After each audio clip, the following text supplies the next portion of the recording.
So when most people think about teamwork, what do they think of? They think of athletes, they think of soldiers, they think of people on these grand scales trying to work together, right? But there's other places where teamwork is very important. Let's say for esports, right?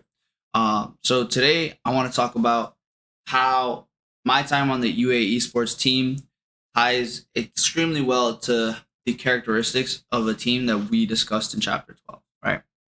So first off, last semester I competed on the UAA esports team, and after the full season, went through it.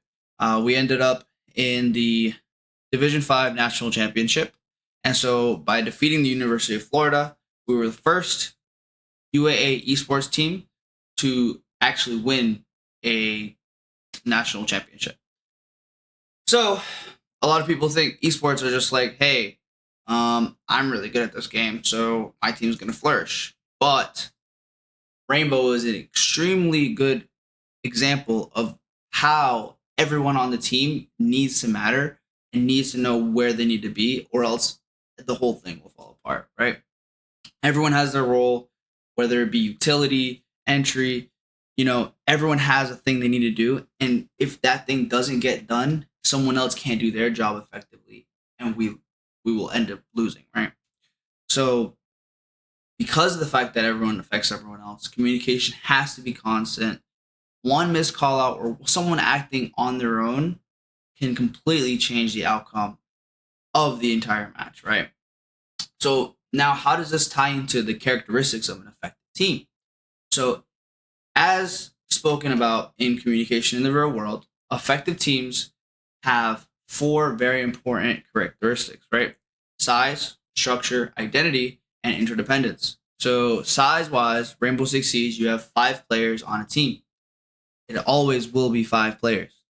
There's no if, ands, or buts, right? And so within that size component, within the game, you have different characters and different things that kind of act together, and that kind of reduces your size to now, oh, we have 2 people here, 3 people here, and you have to kind of coordinate all that. And that ties into directly into the next point, structure. What are we doing, right? Like, we're here to either attack or defend this bomb site. Everyone needs to have their role. Everyone needs to know what they're doing and when they're doing it. Because if they don't, again, everything falls apart, right?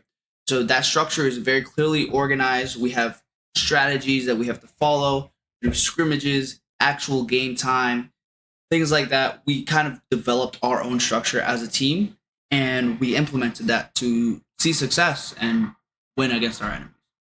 And then we have identity, right? Who are we? We're the UAE sports team, right? That's kind of who we were and why we were playing, right? We were playing for everyone that came out to our games. We'd have the whole esports room full watching our live stream of our game, right? Like that's kind of cool, right? So that's why we were playing. We were playing for the people that were here for us. So then interdependence wise, in Rainbow, if one person drops the ball, the whole team drops. So it's very highly interdependent.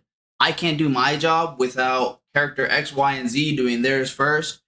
And then sometimes it's vice versa. They can't do their job if I fumble on mine. And so there's a lot of things in that game that are so intricate. I wish I'd go over more, but we need to move on. Now, how does that affect our group dynamic, right? Like, how were we able to get to the point of developing the structure? How were we able to get there?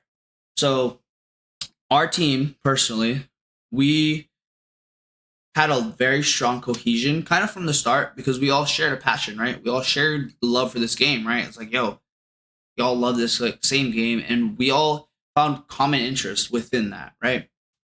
On top of that, we heavily encouraged honest feedback during scrimmages, during VOD reviews.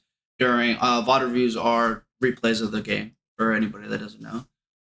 During scrimmages, VOD reviews, during games themselves, between rounds, will be, hey, you need to do this better. Hey, you need that better. Yeah, all right, bet. Thank you. Appreciate it. Good call out. Stuff like that. That was heavily encouraged.